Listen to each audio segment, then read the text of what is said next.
지난 5월 20일 우리나라에서 처음으로 중동호흡기 증후군 환자가 발견된 이후에 지금까지 15번째 환자가 확인되었습니다. 보건복지부는 첫 번째 환자가 확진 판정된 직후에 환자에 대한 역학조사를 통해서 격리 조치를 하고 2차 감염자를 파악하여 메르스 확산을 방지하기 위해 대응 조치를 실시하였습니다. 그렇지만 메르스의 전파력에 대한 판단과 최초 환자에 대한 접촉자 그룹의 일부 누락 등으로 인해서 국민 여러분께 심려와 불안을 끼친 점에 대해 사과의 말씀을 먼저 드리겠습니다. 정부는 현재 메르스 환자의 추가적인 확산을 막기 위해서 총력을 기울이고 있습니다. 먼저 5월 28일부터는 메르스 관리 체계를 질병관리본부에서 보건복지부가 주관하는 중앙메르스관리대책본부로 격상하여 제로베이스에서 역학조사를 전면 재실시하였습니다. 이를 통해서 밀접 접촉자 대상을 확대하여 추가적으로 8명의 환자를 발견하고 이들을 즉각 격리 치료 중에 있습니다. 특히 이번 메르스 환자의 발생은 특정 병원 내에서 집중적으로 발생하였습니다.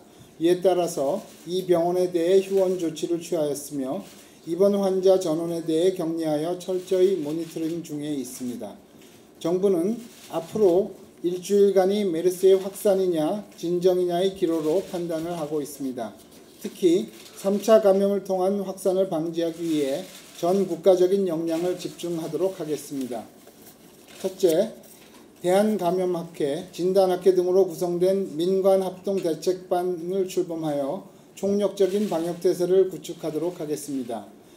민간대책반을 상시 가동하여 감염관리 전문가 등을 통해서 모니터링 대상에 누락이 없도록 하고 감염의 원인 및 전파 방식 등을 철저하게 파악하도록 하겠습니다.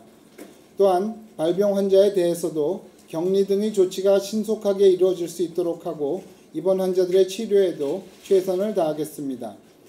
둘째, 다수의 환자가 발생한 특정 병원에 대해 철저한 역학조사를 실시하겠습니다.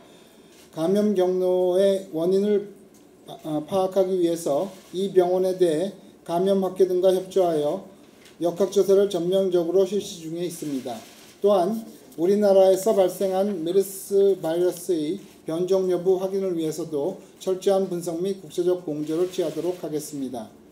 세 번째로 현재까지 자택격리 대상으로 분류된 사람 중에서 만성질환 등 기저질환이 있는 대상자에 대해서는 안전하게 시설에 격리하도록 하여 추가적인 감염을 막도록 할 계획입니다. 그리고 자택격리 또는 시설격리로 인해서 생업에 지장을 받는 어려운 분들에 대해서는 필요시 지원 방안도 검토를 하도록 하겠습니다.